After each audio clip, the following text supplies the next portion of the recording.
Contre les oiseaux des prédateurs. Donc, les trois espèces qui provoquent des dégâts dans nos régions, ce sont la corneille noire, le corbeau-freux et le choucas des tours. Les attaques sont entre levée et 3 feuilles, mais jusqu'à 8-9 feuilles en cas de conditions sèches. Et on n'a pas de solution complètement satisfaisante pour la protection des jeunes maïs. La seule réponse est de mettre en œuvre une protection intégrée avec la combinaison des quelques leviers qui sont à notre disposition et que je vais détailler dans cette présentation. Le premier levier, c'est la régulation des populations d'oiseaux. Donc, on a une liste des espèces susceptibles d'occasionner des dégâts, donc la liste ESOD, qui sont soumis à l'arrêté du 3 août 2023 qui est présenté ici, pour lesquels le corbeau-freux et la corneille noire sont concernés. Et donc, le piégeage est autorisé toute l'année et en tout lieu pour ces espèces-là. Et pour le tir, c'est entre la date de clôture générale de la chasse et le 31 mars, avec une prolongation possible jusqu'au 10 juin, voire au 31 juillet, sur autorisation individuelle délivrée par le préfet. Par contre, le choucas des tours, lui, n'est pas concerné par cet arrêté, puisqu'il ne fait pas partie de la liste ESOD. Et donc, on a des mesures qui limitent leur accès à des lieux de nidification, notamment en bouchant les cheminées, par exemple, ou en limitant l'accès à la nourriture par les lieux d'affouragement. Et enfin, on a des mesures de régulation qui peuvent être néanmoins autorisées localement sur le choucas des tours, mais c'est sur autorisation spécifique. Et justement, pour atteindre ces autorisations, on a une solution qui sont les déclarations, puisque déclarer, c'est lutter. Le signalement ne donne droit à aucune indemnisation, mais le recensement des dégâts occasionnés par les espèces ou l'absence de signalement est pris en considération pour l'étude de leur classement ou non sur la liste ESOD qu'on a présentée précédemment et conditionne l'obtention des dérogations d'intervention. Et aujourd'hui, cette déclaration, elle est simplifiée puisqu'on peut le faire via notre smartphone et en prenant directement dans la parcelle les photos des dégâts et de faire la déclaration en ligne directement. Ensuite, le deuxième levier, c'est la combinaison des pratiques agronomiques. Donc, c'est-à-dire que on a des facteurs qui sont favorables ou défavorables à la présence des corvidés. Tout d'abord, c'est grouper les semis pour diluer les attaques de corvidés dans le paysage. Éviter les sols motteux ou soufflés qui sont des conditions favorables aux dégâts d'oiseaux. Ensuite, c'est rappuyer correctement la ligne de semis, puisque lorsque les oiseaux ont le choix, on a pu observer des différences notables en fonction du type de préparation et le type de semoir. Et enfin, privilégier un semis profond, 4-5 cm ou voire plus, si les conditions le permettent. Ça peut être contre-productif si les conditions ne sont pas réunies. Enfin, le dernier levier à notre disposition, eh bien, c'est les traitements de semences, notamment la référence aujourd'hui et la seule solution efficace à notre disposition, c'est le Corit 420 FS. C'est une solution imparfaite, mais combinée aux autres leviers, elle permet de limiter grandement les dégâts et apporte le plus souvent satisfaction. Aujourd'hui, la situation réglementaire, la fin de période d'approbation de la substance active, elle a été repoussée année après année ces dernières années. Et aujourd'hui, on a 2 ans devant nous jusqu'à la fin de période d'approbation, qui est au 15 mars 2025. Mais il faut le savoir, c'est une substance qui est classée toxique par inhalation avec la phrase de risque H330, donc mortelle par inhalation. Il est donc indispensable pour votre sécurité de respecter les conseils de bonne pratique de SMI, mais on peut se poser la question aussi que dans 2 ans, bah, ça sera véritablement la dernière, mais c'est une hypothèse. Et enfin, en termes de résultats techniques, on vous présente chaque année les résultats, mais donc on a une année de plus d'essais avec une synthèse de 20 essais 2011-2023, avec en ordonnée un pourcentage de plantes restantes. Et on peut voir que dans un cas où on a des attaques qui sont considérées fortes, on a une efficacité qui n'est pas parfaite, mais qui est une bonne efficacité, avec 84% de plantes restantes. Mais par contre, son efficacité peut s'avérer partielle, voire largement insuffisante, lorsque les populations de corvidés sont trop abondantes et que les conditions agronomiques et climatiques sont favorables aux attaques d'oiseaux. Donc, ce qu'on travaille chez Arvalis et avec nos partenaires, bah, ce sont des solutions alternatives justement à cette solution du CORIT avec 4 dispositifs d'études pour évaluer les différentes solutions qui sont en cours de développement. Tout d'abord, ce sont les tests en volière avec un site Arvalis à Villerable dans le Loir-et-Cher, des essais en micro-parcelles, des tests de fréquentation et des essais en grande parcelle avec différentes modalités où on teste des traitements de semences répulsifs ou des pratiques agronomiques pour leurrer les oiseaux. Donc, on va passer directement aux essais en micro-parcelles sans vous présenter les résultats en volière.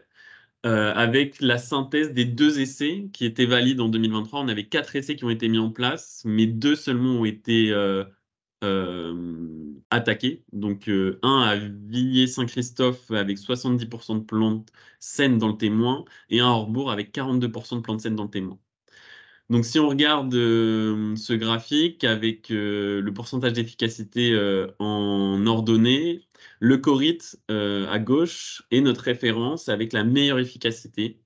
Et si on regarde bah, les solutions qui sont en cours de développement, on peut voir qu'on s'approche pour quelques-unes de ces solutions de l'efficacité du CORIT. Notamment, si on regarde la solution I2309, eh bien, on arrive à 67% d'efficacité avec une faible variabilité entre les 2 essais. Donc, c'est un projet qui est plutôt encourageant. Ensuite, on a la solution I2306 qui est un peu intermédiaire entre le CORIT et la I2309. C'est une solution, Syngenta, c'est Conavo, donc c'est une solution avec du soufre. Et là aussi, les résultats entre les 2 essais sont assez proches, avec une faible variabilité entre les 2 essais. Et enfin, ce qu'on peut regarder comme modalité, c'est la I1913, donc c'est une solution Bayer, où là, l'efficacité était encore un cran en dessous, et en plus avec une variabilité entre les 2 essais qui est assez importante. Mais c'est une solution qu'on teste depuis plusieurs années. Donc, si on fait un regroupement des différents essais qui ont été menés, donc on a 8 sites entre 2021 et 2023. Et finalement, on observe la même tendance que ce qu'on a observé en 2023, c'est-à-dire que c'est une solution qui est inférieure au résultat du CORIT 420 FS, et que ça soit dans une attaque moyenne ou forte, on conserve cette hiérarchie, c'est-à-dire que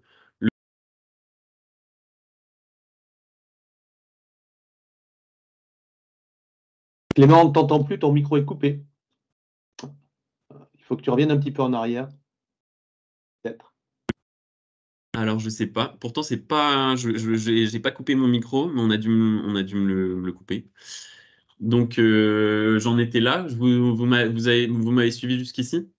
Jusqu'à la solution Ah, I1913 ou un t'étais à peu la avant? diapo d'après. T'étais à la diapo d'après, Clément. Ok, ça marche. Non, ce que je disais, c'était que en cas d'attaque moyenne ou forte, eh ben, le Cori 420 conserve son efficacité avec voilà, 55% d'efficacité, 58% d'efficacité, et la solution I1913 légèrement, enfin même De nouveau, en micro dessous. coupé, j'ai l'impression. Non? Vous m'entendez ou pas? Oui? Non, c'est Oui. bon, Jean-Louis, c'est bon. Ok. Ensuite, si on passe à un autre dispositif d'évaluation qui sont les tests de fréquentation. Donc, c'est un dispositif qui consiste à semer une grande quantité de maïs dans des micro-parcelles protégées par des filets anti-oiseaux juste après le semis.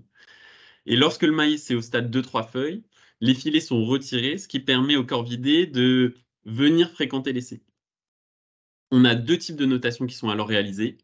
Le nombre de corvidés présents grâce à des photos prises à intervalles réguliers et le nombre de plantules de maïs encore présentes. Et ce type de dispositif, comme on peut le voir sur la photo, est mis en place dans un environnement propice aux attaques de corvidés, donc proche, une parcelle isolée avec proche de grands arbres. Et donc en termes de résultats, cette année, on avait en 2023 6 modalités qui étaient testées. On peut regarder le graphique en bas à gauche avec on ordonnait le nombre de corvidés et en abscisse finalement les heures qui passent jusqu'à 91 heures. Et si on regarde notre témoin, qui est la courbe verte, et bien finalement, c'est la modalité qui présente le plus de corvidés, et donc qui se fait attaquer en premier. Mais on observe que finalement, toutes les modalités y passent, même le Corrid 420 FS, qui est notre dernière modalité en haut avec la courbe marron, eh bien, elle se fait finalement attaquer quand même. Donc c'est une solution efficace, mais pas à 100%. Et enfin, dernier dispositif, ce sont les tests en grande parcelle avec différentes modalités qui étaient testées en 2023. Et si on s'intéresse aux graines de service, donc pour éloigner les oiseaux de la culture, eh bien, tout d'abord, c'est un dispositif, une modalité où l'idée, c'est d'attirer les corvidés par les graines de service pour les détourner de la culture à protéger. Et donc, on les attire en semant des grains de maïs en plein, à la volée. Et c'est enfoui très superficiellement pour que ça soit visible pour les oiseaux. On le fait en bordure intérieure ou extérieure de la parcelle cultivée. Donc, c'est une zone voilà, dédiée. Et on s'est réalisé 1 ou 2 jours avant les semis du maïs cultivé. Donc, on peut le voir sur cette photo. En 2023, on avait 11 sites qui ont été mis en place. Et ce qu'on peut retenir de ces essais, tout d'abord, c'est que c'est le maïs qui est l'espèce qui attire le plus les corneilles noires. Les corneilles noires parce que c'était un essai qui était mis en place dans le sud de la France. Et si on revient sur les essais qui ont été menés en 2023, donc comme je l'ai dit, on avait 11 sites qui ont été mis en place, mais seulement 4 qui présentaient des attaques. Et l'objectif, donc là, si on détaille un peu ces résultats, vous avez tout d'abord alors, vous avez ici la modalité, donc la mise en œuvre de la zone attractive, et on regarde les pourcentages de plantes présentes dans la zone attractive, donc la zone où a été mise en place la modalité, dans la zone proche de cette zone attractive, puis dans le reste de la parcelle, et donc dans la parcelle au global. Et quand c'était possible, on a pu faire des notations dans les parcelles environnantes. Donc on avait 2 essais en Alsace et 2 essais en Normandie. Si on se concentre sur la ligne numéro 2 en Alsace, donc la modalité, elle était sur un seul apport de 5 kg sur 100 mètres carrés. Et on était dans un cas de forte attaque. Et là, on peut voir que finalement, bah, il n'y a plus de plantes dans la zone attractive et plus de plantes dans la parcelle, dans le reste de la parcelle et la parcelle au global. Donc, en cas de forte attaque, eh bien, on est dans une modalité qui ne fonctionne pas.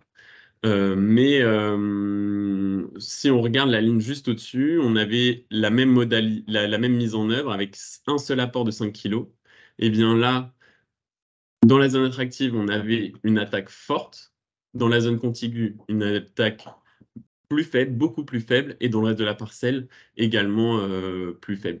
Et les parcelles environnantes, encore plus faibles. Donc là, ça s'approche des résultats qu'on espérait avec une concentration des attaques dans cette zone attractive.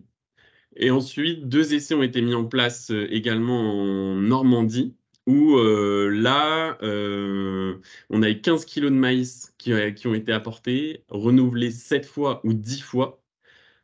Et on s'approche finalement de la hiérarchie ou de l'organisation de la ligne numéro 1 avec une forte attaque dans les zones attractives et une plus faible attaque dans le reste de la parcelle ou oui, la parcelle au total. Donc ce sont des résultats, pour nous c'est une ouverture pour cette partie oiseaux déprédateurs, il n'y a pas de statistiques derrière. C'est plutôt un témoignage d'une approche qui mérite pour nous d'être approfondie que vraiment à prendre pour valeur scientifique. Si on résume ce qu'on vient de dire ici, eh bien, pour 2024, les recommandations, c'est tout d'abord contribuer à réguler les populations de corbeilles et corbeaux-freux, abaisser l'exposition des jeunes plantes par les pratiques agronomiques. Donc, on l'a dit, c'est grouper les semis, éviter les préparations en conditions trop sèches, rappuyer correctement la ligne de semis, privilégier les semis profonds quand c'est possible. Et enfin, en situation à risque élevé, privilégier un lot de semences avec traité Coric 420 FS pour limiter les attaques. Et enfin, on aurait pu le dire en premier, c'est déclarer les dégâts. C'est plus simple qu'avant, donc on peut télécharger l'appli et déclarer les dégâts. Donc voilà pour cette partie oiseaux des prédateurs. Je laisse la parole maintenant à ma collègue Charlotte Lafont pour la protection du maïs sur le topin, contre le topin. Oui, donc bonjour à tous et merci Clément. Au niveau du topin, donc sur ce ravageur, on va étudier des solutions qui vont être disponibles en lutte directe. Donc on va voir juste après qu'il y a du nouveau en termes d'évolution réglementaire. Et puis on évalue également les solutions de lutte alternative. Donc Clément, tu peux passer la diapo. Donc voilà, merci. Donc on a une récente évolution réglementaire sur les microgranulés insecticides à base de lambda-cyhalotrine. Donc quelle que soit leur concentration et leur formulation, depuis juin 2023, ces solutions vont être affublées de la phrase de risque SPE2. Donc pour rappel, c'était déjà le cas pour le Force 1,5G. Et cette phrase, elle stipule que pour protéger les organismes aquatiques, les microgranulés doivent être incorporés à une profondeur minimum de 4 cm. Et en conséquence, l'usage de ces spécialités à base de lambda n'est plus compatible avec l'utilisation d'un diffuseur. Et donc, concrètement, on n'a plus que la spécialité Bélène d'Axol qui va rester utilisable avec diffuseur. Donc, en termes de conséquences de cette évolution, ça va être une perte d'efficacité de l'ordre d'environ 50% entre ces solutions microgranulées insecticides appliquées avec et sans diffuseur. Donc là, sur le graphique de droite, vous pouvez voir, on a une synthèse de 16 essais dans lesquels on a comparé les efficacités de ces microgranulés insecticides appliqués avec et sans diffuseur, qu'on a comparé également à un témoin non traité. Et en fait, on a distingué les situations dans lesquelles on avait eu des niveaux d'attaque faibles à moyens. Donc, ça correspond au bâton que vous voyez orange clair. Et on a donc du coup, les bâtons orange foncé vont représenter les situations dans lesquelles on avait des attaques fortes. Et donc concrètement, ce qu'on voit, c'est que dès lors, alors ce qui est représenté, c'est le pourcentage de plantes attaquées, et dès lors qu'on n'utilise plus de diffuseur, on va avoir des efficacités qui vont chuter. Donc vous pouvez voir, avec diffuseur, on peut aller chercher 70 à 75% d'efficacité, et sans diffuseur, on tombe à 30-35%. Donc concrètement, on a une perte d'efficacité de l'ordre de la moitié. Et cette perte d'efficacité, elle va être directement liée à la répartition du microgranulé au niveau de l'arrêt de semis. Donc là, vous pouvez voir sur le graphique à gauche, sans diffuseur, en fait, on a tout le microgranulé qui va se retrouver dans le fond de l'arrêt de semis, alors que quand on applique avec un diffuseur, on a une répartition sur toute la hauteur de la ligne de semis, ce qui va assurer une meilleure protection de la plantule. Mais concrètement, vous pouvez le voir sur le schéma, quand on utilise un diffuseur, on ne respecte pas l'obligation d'incorporation à 4 cm. Et donc, concrètement, on n'a plus possibilité d'utiliser ce type de dispositif. Et donc, du coup, on a ces solutions-là qui perdent clairement de leur intérêt. Donc voilà, je m'en arrêterai là pour la lutte directe. On va regarder côté lutte alternative. Donc les plantes pièges, c'est une technique qu'on travaille depuis maintenant quelques années. Vous en avez probablement déjà entendu parler. Et le principe, ça va être de disposer de plantes pièges à proximité des semences de maïs pour détourner les topins de la culture en créant un effet dilution. Concrètement, le topin, il va venir se fixer sur la plante piège et il va laisser tranquille le maïs. Donc un mode d'emploi rapide qui va être issu des essais qu'on a pu mettre en place depuis ces quelques années. Donc le semis des plantes pièges, on va le réaliser en plein avant le semis du maïs. Donc, on applique la semence, on incorpore à peu près 10 cm. Ce qui est important, c'est que ce soit enfoui en dessous de la profondeur de semis du maïs. Ou alors, on a également possibilité de venir le semer dans l'interrang. Il faut une dose suffisante pour assurer cet effet de dilution. Donc là, on parle de quantité d'à peu près de l'ordre de 100 à 120 kg. Et il faut réaliser cette mise en œuvre le plus proche du semis. Donc soit juste avant quand on applique en plein, soit juste après, donc idéalement 2 jours maximum après quand on applique dans l'interrang. Donc là concrètement sur le graphique, vous voyez, on a nos rangs de maïs, les plantes à pain qui sont semées plus profondément. Donc ici sur le schéma, elles sont dans l'interrang, mais on peut également les mettre en plein. Faut savoir qu'une semence qui va germer, elle va émettre un composé volatile, et c'est justement ça qui va attirer le taupin. Donc le taupin, il va venir se fixer sur les plantes pièges qui sont situées en dessous des plantes de maïs, et comme les taupins généralement remontent plutôt des profondeurs, ils vont tomber en priorité sur les plantes pièges, et ça va constituer une genre d'esquive pour le maïs. Par contre, il y a quand même un point d'attention au niveau de cette technique, c'est qu'il faut bien avoir en tête qu'il faut détruire les plantes pièges avant que le maïs ait dépassé le stade 3-4 feuilles pour limiter tout risque de concurrence sur la culture, parce que sinon le maïs peut être fortement impacté. Ouais, merci Clément. Donc on a des résultats là issus de synthèse pluriannuelle. Donc on a évalué différentes espèces en tant que plantes pièges, dont on a représenté les efficacités sur ce graphique. On se compare à une référence, et là en l'occurrence la référence c'est un microgranulé insecticide qui aurait été appliqué avec un diffuseur. Et dans ces essais, on avait des attaques dans les témoins non traités de l'ordre de 20 à 30%. Donc vous voyez que les modalités qui présentent les meilleures efficacités, ça va être l'orge à 120 kg à l'hectare ou les mélanges de blé-maïs à 60 kg de blé, 60 kg de maïs. Donc ça, c'est les mélanges, enfin les plantes pièges qui fonctionnent le mieux. Et puis, on a également regardé quel était le positionnement optimal de ces plantes pièges, donc soit en plein, juste avant semis, soit dans l'interrang. Et les efficacités maximales ont été obtenues quand on positionne les plantes pièges dans l'interrang à 20 cm de part et d'autre de la ligne de semis. Voilà. Donc sur la diapo suivante, vous avez en quelque sorte le mode d'emploi un petit peu détaillé. Alors moi, je ne vais pas m'y attarder davantage aujourd'hui, mais on vous laissera la diapo, donc vous l'aurez dans le topo. Donc Clément, tu peux passer à la diapo suivante, merci. Et une autre technique qu'on travaille depuis à peu près 2021, c'est un autre appât qui lui est à base de fertilisants organiques. Donc les résultats qu'on a obtenus en 2023 confirment les bons résultats qu'on avait déjà observés les années précédentes, donc 2021-2022. Donc sur le graphique, là, on a le pourcentage de plantes attaquées dans le témoin et dans les modalités. Donc à savoir que les modalités qu'on a évaluées, c'est donc une référence, c'est un microgranulé insecticide appliqué avec diffuseur et une modalité APA. Et en l'occurrence, la modalité APA dans cette synthèse, c'est une farine de viande et d'os appliquée à 180 kg à l'hectare en plein.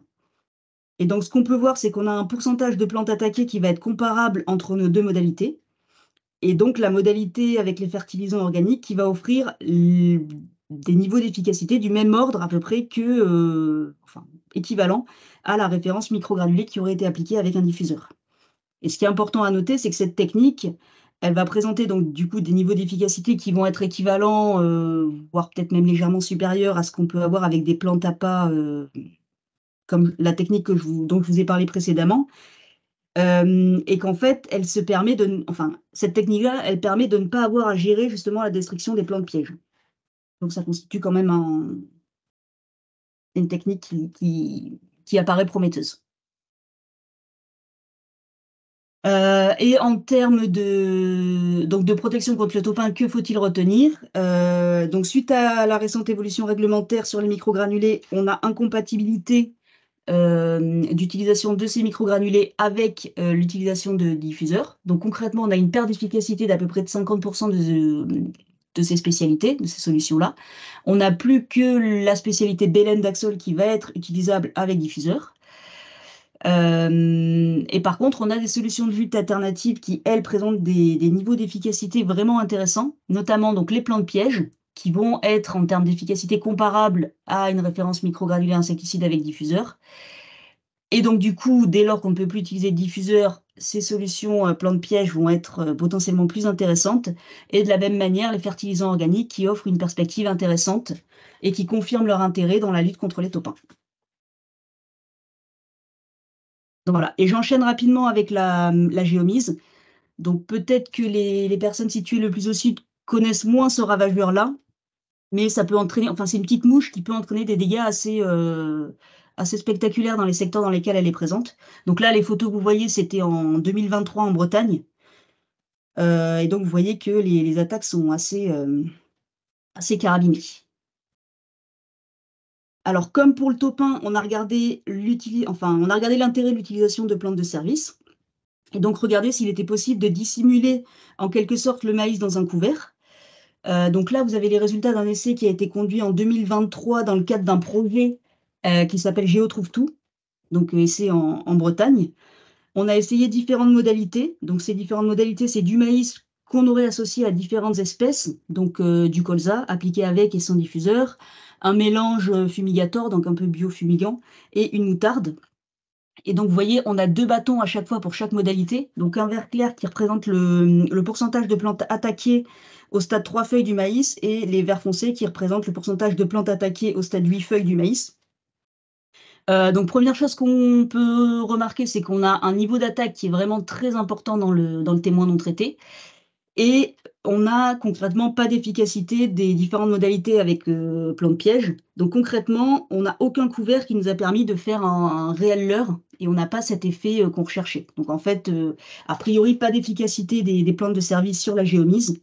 La seule modalité qui présente une efficacité intéressante, donc vous la voyez, c'est la deuxième modalité. Donc c'est du Lumiposa associé à du Bélem, qui est un microgranule insecticide appliqué avec diffuseur. Le Lumiposa, c'est un traitement de semences à base de cyantranilyprol. Et donc vous voyez que c'est la combinaison de ces deux spécialités permet d'aller chercher 80% d'efficacité à 3 feuilles et 51% d'efficacité au stade 8 feuilles du maïs. Ah, Clément, tu peux passer la diapo suivante, s'il te plaît. Merci. Donc, on a, comme ce qu'on a fait pour Taupin, on a testé les efficacités des microgranulés sur géomise avec et sans diffuseur. Et donc, comme sur Taupin, on a une perte d'efficacité dès lors qu'on ne peut plus utiliser de diffuseur. Sachant, je vous le rappelle au passage, qu'on n'a pas d'usage autorisé de ces spécialités sur géomise. Et donc là, bon, on a la synthèse, donc je vous en parle quand même. Avec diffuseur, on va chercher une efficacité d'environ 60%, et sans diffuseur, on tombe à 17%. Donc là, concrètement, de la même manière, si on n'a pas de diffuseur, ça ne fonctionne pas. Et sur le graphique de droite, on a testé donc le Lumiposa appliqué en traitement de semences. Donc on a une synthèse entre 2019 et 2023. Les différentes couleurs vont représenter les différentes années. Et là, on compare la modalité Lumiposa au témoin non traité et à une modalité, alors je ne peux pas dire de référence parce qu'on n'a pas d'autorisation, mais un microgranule insecticide qui aurait été appliqué avec un diffuseur. Donc c'est pour ça qu'on vous a mis le graphique à côté. Et donc au niveau du Lumiposa, vous voyez qu'on a différentes quantités de matière active au niveau de la graine. Et donc on a différentes quantités de matière active au niveau de l'hectare quand on se base sur un semis à 110 000 graines par hectare. Et concrètement, ce qu'on voit sur ce graphique-là, c'est qu'on a ce traitement de semences qui nous permet d'aller chercher des efficacités de l'ordre de 60%, donc qui font jeu égal avec un microgranulé insecticide appliqué avec diffuseur. Donc depuis quelques années, on avait obtention d'une dérogation pour cette substance active dans certaines régions. Et là, c'est le cas depuis, c'est tombé il y a une quinzaine de jours. Donc la dérogation Lumiposa vient d'être accordée. Donc entre le 1er mars 2024 et le 29 juin 2024, uniquement pour les semis qui seraient réalisés en Bretagne, en Basse-Normandie, enfin anciennement Basse-Normandie, donc Calvados, Manche, Orne et Pays de la Loire. Pour les cultures de maïs, qu'elles soient grains ou fourrage, cible donc la mouche, et puis à une dose maximale à l'hectare de 52,3 grammes par hectare, ce qui revient à un grammage à la semence à 0,475 microgrammes quand on considère un semis à 110 000 graines par hectare. Voilà. Et sachez qu'il y a des restrictions d'emploi sur cette dérogation, à savoir on n'a pas le droit de semer sur sol drainé artificiellement et on n'a pas le droit de semer sur des parcelles qui sont présentes dans les périmètres de protection de captage des eaux potables en eau souterraine. Et enfin, pour conclure sur Géomise rapidement, donc les plantes de service, on n'a pas d'efficacité sur ce ravageur. Ça marche bien sur Topin, mais sur Géomise, apparemment, ça ne fonctionne pas, ou alors on n'a pas encore trouvé la bonne technique. Le Lumiposa, il va confirmer son intérêt pour la protection du maïs, et on vient d'obtenir une dérogation pour les semis qui seront réalisés en 2024 en Bretagne, anciennement Basse-Normandie, et en Pays de la Loire, assortis de restrictions d'emploi.